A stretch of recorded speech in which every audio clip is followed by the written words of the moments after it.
Listen, that's a hell of a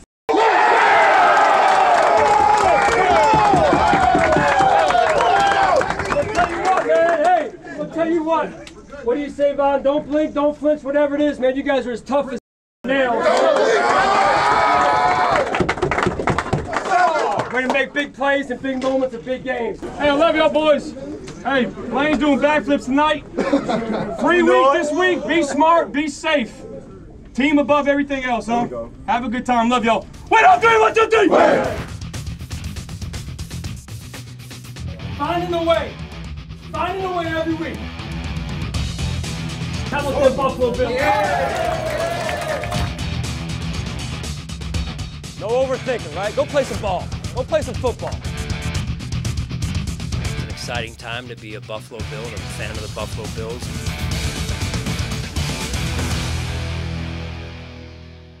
Hello, everybody, and welcome to Week 8 of the Sean McDermott Show, presented by Kaleida Health. Sean, thanks for being with us again. You guys had the big win in Kansas City, then took off on the bye week. Did you do anything fun? Did you get to enjoy it? I was a dad. Yeah, I was a dad and a husband, nice. which was great. That's great, yeah. Nice chance to get a respite, and I would tell people, it seems like, if you get a couple of days off during the season, it seems like forever, does it not?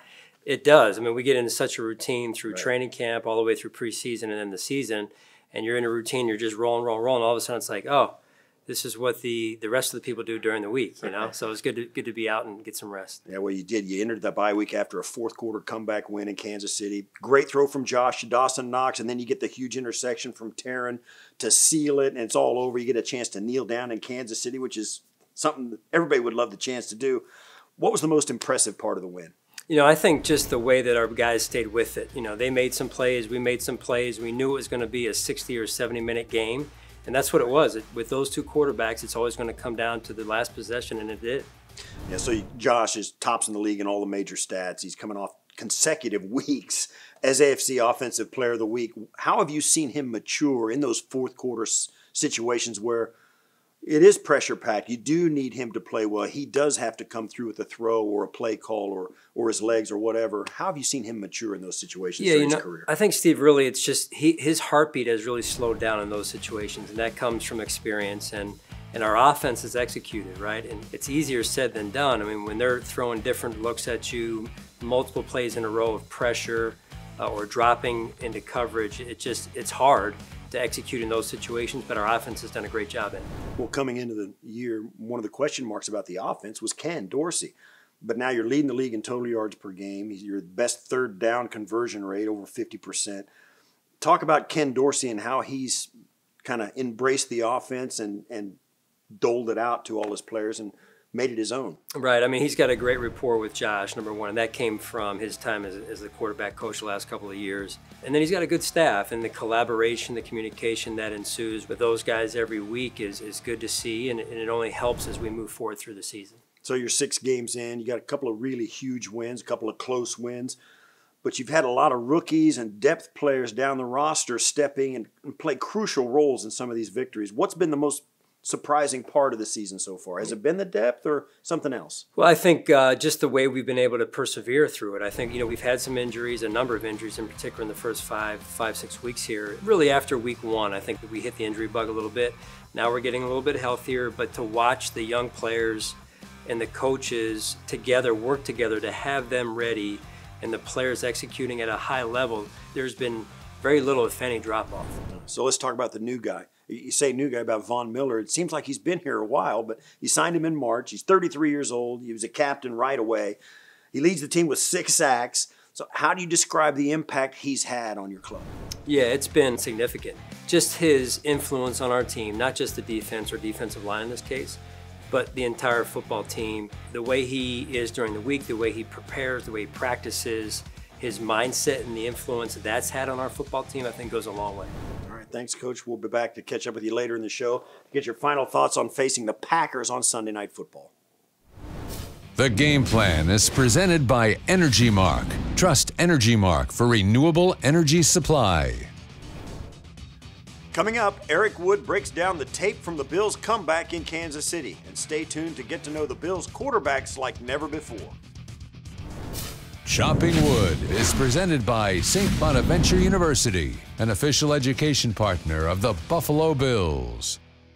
Welcome back to the Sean McDermott Show. It's time to look back at the tape from the Bills' huge road game in Kansas City with our good buddy Eric Wood. E, what stood out to you in this huge win over the Chiefs?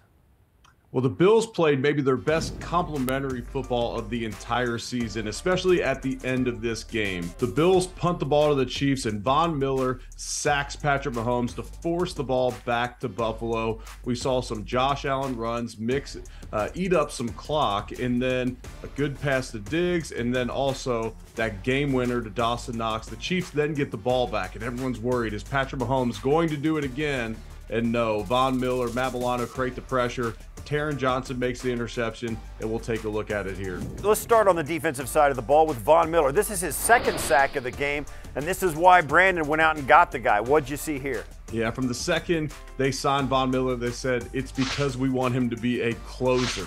And the Bills, for a lot of this game, were just doing a three-man rush in obvious pass situations, but they have Milano walked up over the guard. They're going to slide the center to the left. That's where the two D linemen are.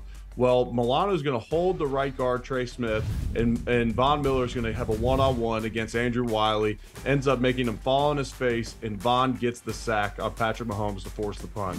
So the Bills get the ball back with 5:31 to play, and Dorsey called on his best guys to make some plays. After a few completions, Josh hit Diggs for 18 yards to get into field goal range. Break this one down. Yeah, McKenzie's going to hold Bolton in the middle, and Quentin Morris is going to chip the defensive end on his way out, and then he's going to head and pull that flat defender out. It's going to leave an open window for Josh to find Diggs. Diggs makes a great catch, comes down with the ball, and this was a nice gain. Yeah, and as you alluded to earlier, a few plays later, Josh connected with Dawson Knox for the game-winning score. Break this one down. What a beauty it was.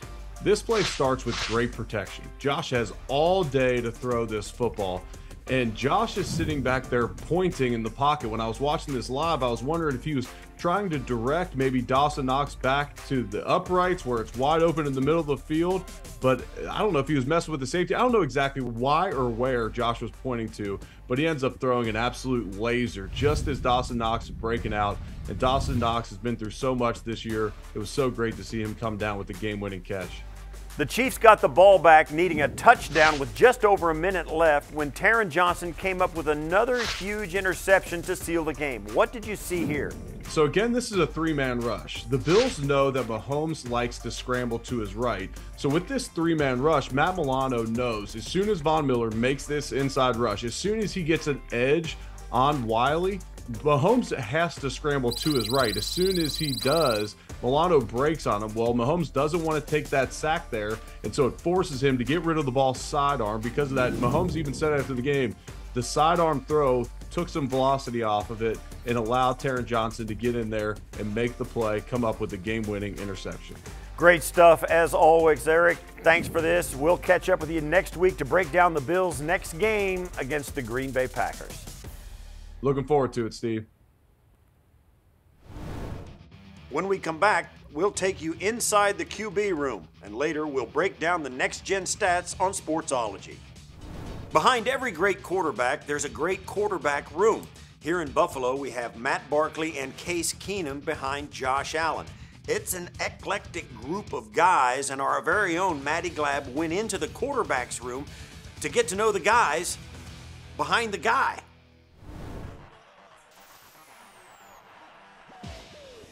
Let the bass kick. The Bills quarterbacks are a lively group. They joke, they prank, they dance, they laugh, they even race each other at practices. They're a fun group to be around, and they're led by one of the biggest jokesters on this team in Josh Allen. Allen likes to prank just about anyone, and he pranked me in this video by, instead of explaining their great personalities, they did their most serious guy take. So here's the serious quarterbacks, or at least their best try at it, as told by Josh Allen, Case Keenum, and Matt Barkley. Do you think you guys could do a good impression of each other? Yeah, this is Case. Yeah, I can kick the balls.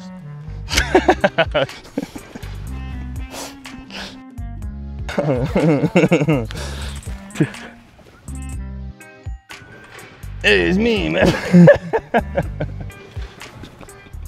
It's me, Matt Barkley. I'm walking here. That's Matt. Lock in, guys. Lock in. It's me, Case Keenum. I don't know if America's ready for that yet. No, they're not. No, they're not.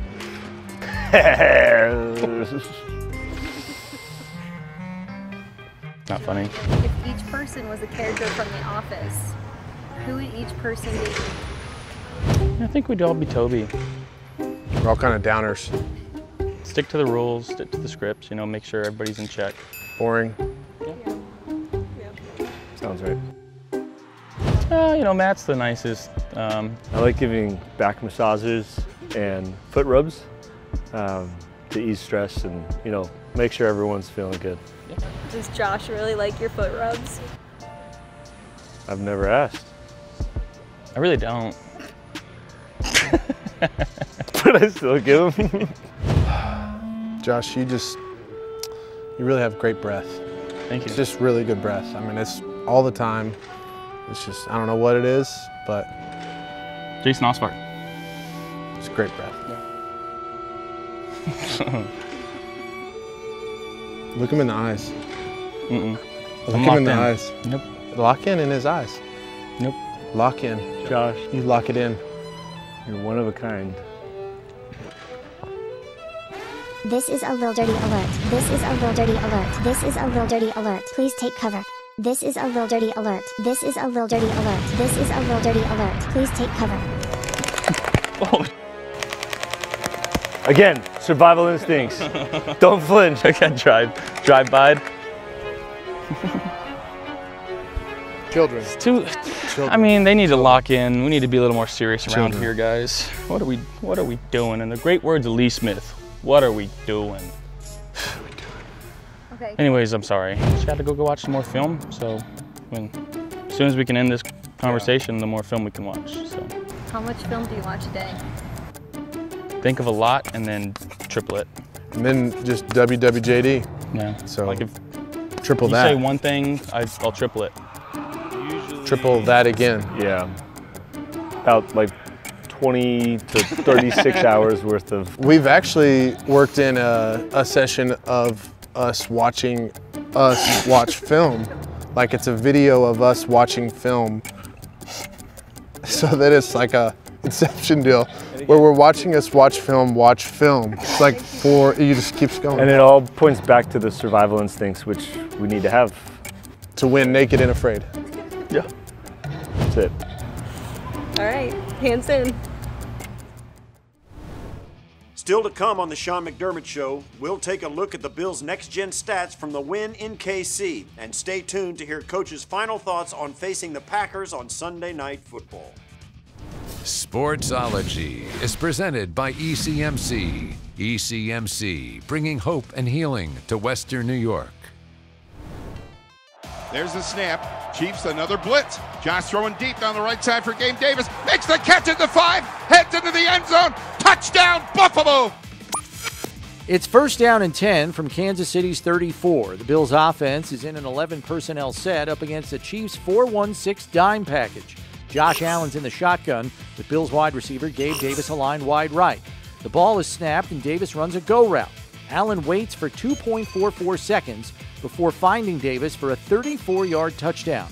Davis traveled the furthest of any player, running for a total distance of 36.6 yards. He was also the fastest player on either team, topping out at 19.08 miles per hour. Allen's pass was in the air for 2.4 seconds and traveled 44 yards, meaning Allen's throw clocked in at 37.49 miles per hour.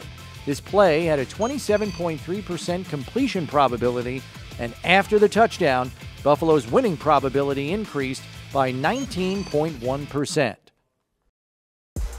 Allen takes, looks to his left, waits, now throws one, got a man wide open, and it is caught at the Kansas City 43-yard line by Dawson Knox. He gets cut down there. It's 2nd down and 11 from Buffalo's 40. The Bills' offense is in an 11 personnel set up against a 4-2-5 Chiefs nickel defense. Again, Josh Allen's in the shotgun with tight end Dawson Knox aligned in the left slot. Ball is snapped and Knox runs a go route. Chiefs cornerback Jalen Watson is forced to either defend Knox or leave receiver Isaiah McKenzie uncovered wide on the left. Watson lets Knox slip past and he hauls in a 20-yard pass on the Bills' sideline. Knox caught this pass with .63 yards of separation from the Chiefs' safety. On this play, Knox traveled a total of 23.93 yards, and he topped out at a speed of 13.4 miles per hour. This play had a 54.2% completion probability, and it took 4.9 seconds to complete. With this week's Sportsology, I'm Chris Brown. Coming up next on the Sean McDermott Show, Maddy Glab and Chris Brown go inside the matchup with the Packers. Plus, Coach gives us his final thoughts on what it will take to get to 6-1. Game Preview is presented by Independent Health. You deserve the red shirt treatment. Welcome into this week's Game Preview. Maddy Glab alongside Bills insider Chris Brown, and the Buffalo Bills have a game against the Green Bay Packers. Sunday Night Football, an exciting game for the Bills to be a part of. They've won their last 3. The Packers have lost their last 3. But one interesting storyline in this game is going to be the Green Bay Packers pass defense against the Buffalo Bills passing offense. The Green Bay Packers rank number 1 in limiting teams in the air. They've only allowed 6 passing touchdowns, while the Buffalo Bills are the best in the NFL at throwing the ball thanks to Josh Allen. So, what should people be looking at when we talk about this storyline, this facet of the game? Yeah, it's about the matchups, obviously. Jair Alexander has been used 2 different ways through the course of this season. Early in the year, he was just staying on his side, doing his thing. Last couple of games, he's been following the other team's number 1 receiver with limited success. And I think what we have to look at here is say, hey, is that number 1 ranking against the pass a little deceiving? Because teams have been getting early leads on the Packers, and then they want to control the clock, run the ball, keep the ball out of Aaron Rodgers' hands, which is partially why the Packers are like 27th against the run this year. So I think the number 1 pass defense might be a little misleading. Their pass rush hasn't been what they thought it would be. Their defensive coverage in the back hasn't been what they thought it would be. They've been beaten over the top for some big plays. So I think Josh Allen, Gabe Davis, and Stephon Diggs might be feasting on Sunday night. Could have a little bit of a field day. I like that. Another little deceiving element here is that the Green Bay Packers only have 2 interceptions and 5 takeaways. That ranks toward the bottom of the NFL. Fun fact also, Stephon Diggs has played against Green Bay 9 times in his career. Over those games, he has almost 600 receiving yards and 6 touchdowns. All right, there's a couple things to get you ready for Sunday Night Football. Coach, in the first 6 games, only 2 of them were in Highmark Stadium. You got a ton of home games coming up in the second half, or these last 10 games, 11 games of the season. But here at home, you're outscoring teams 79-10. And you got 3 of your next 4 at home. I know the atmosphere is something, but what about the process and about your players and the run-up to the game is different at home than it would be on the road?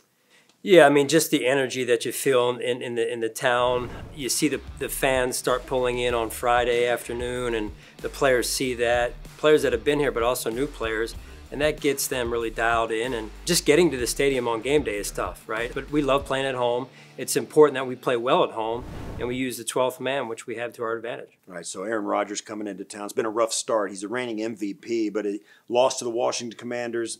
And he also quoted as saying, nobody is giving us a chance in Buffalo, and this might be the best thing for us. You know, how challenging is it to prepare for a guy who's a Hall of Fame caliber quarterback that he's been struggling early in a season where you know he's got a lot under his hood, but you just haven't seen it yet? Well, like you said, he's the reigning NFL MVP for a reason. He's a future Hall of Famer. He's very good when he's on, and he can get hot like that, whether it's week to week or within a game. So we have to continue to focus 1 week at a time and take every opponent with the same respect that we do anyone, and just continue to get better as a football team. And when you do that, usually you put yourself in a pretty good position. All right, so Aaron Rodgers is coming in with a pack. He's not alone. He's got Aaron Jones. He's dynamic in the passing game, great between the tackles. Also another running back, A.J. Dillon, who's a punishing bigger back. What's the key in preparing your defense to kind of face both of those running backs and the way they bring it? Yeah, well, it really starts up front. Our defensive line has got to affect the line of scrimmage, then affect the quarterback, and that's true every week. I've been impressed to this point what they've been able to do and how they've been able to control the game. And then going back to last week for a second, I thought our offensive line did a phenomenal job in that game as well. So when you can play well up front, it certainly helps everything else behind.